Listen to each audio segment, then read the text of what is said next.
Oh, Sarah, how you doing? So you said you're struggling with the shading and hierarchy, so it's hard to make out a specific face. Those will be the things I'll be focused on in turning into the final project in the next module. So Sarah, I'm looking at your guy here, and wow, it's really underdeveloped. And I think that honestly, at this point, I would love to see more here. Let me explain a little bit further. Well, first of all, you're not as bad as you think you are because you're saying that you can't recognize a face, but I certainly can. And if you back off like this, I mean, there's certainly a face in there. Anybody can see it.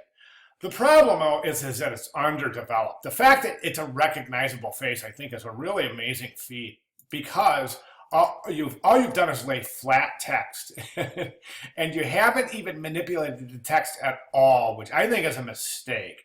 I'm going to get into that a little bit in a second here, but I just think that anyway, sorry about that. I just took a little break there because I wanted to go and find your other work. So I'm back now. So anyways, as I was saying, I think that this is really underdeveloped. And the image itself, let's look at the image itself. I'm not seeing this here.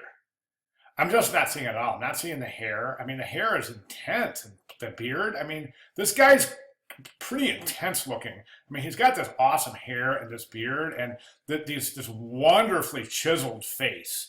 So this is a fantastic image to work with.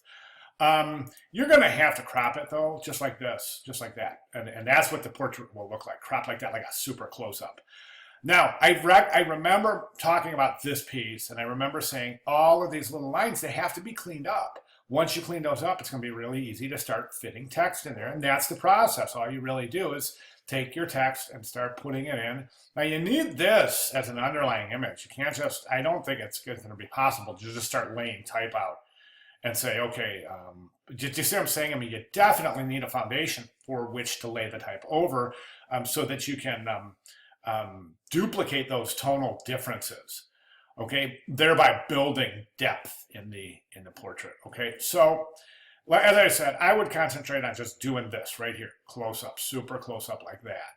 Okay, now I want to show you something, and I'm going to show you another student's work. And Scott, I hope you're not mad at me, but I've been using Scott's work because it's so wonderful.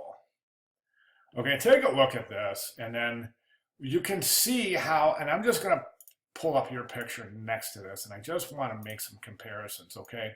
So we can see that in the dark areas, like right here, okay, he's just taken this type and he's just used it in the dark areas. That simple, okay? Then he's taken a lighter shade of the type and he's used it in the lighter areas. Okay, just filling this in with type. That's all. That's all he's doing. That's how this is wonderful portrait. Filling in this area with gray type. Filling in this area with black type. Filling this area in with black type. Black type all the way around here. Gray type for the beard. Okay. Now, I think that is going to end up being your best bet for this piece. This is just not working. There's no depth or dimension at all. Okay, so I have placed a few videos in the announcements areas describing and tutorials and cleaning up your paths and clip points. Please go through those. I mean, there's a bunch of assets in there I think are going to help you. At any rate, I'd like to see you really start drilling this thing down and getting into some detail. We're almost there. I mean, we're getting very close. There's not much time left at all. Okay, so that's where I'm at. If you have any questions, comments, or if you need any help at all, please feel free to contact me. I'll be glad to help you out. Okay, thank you.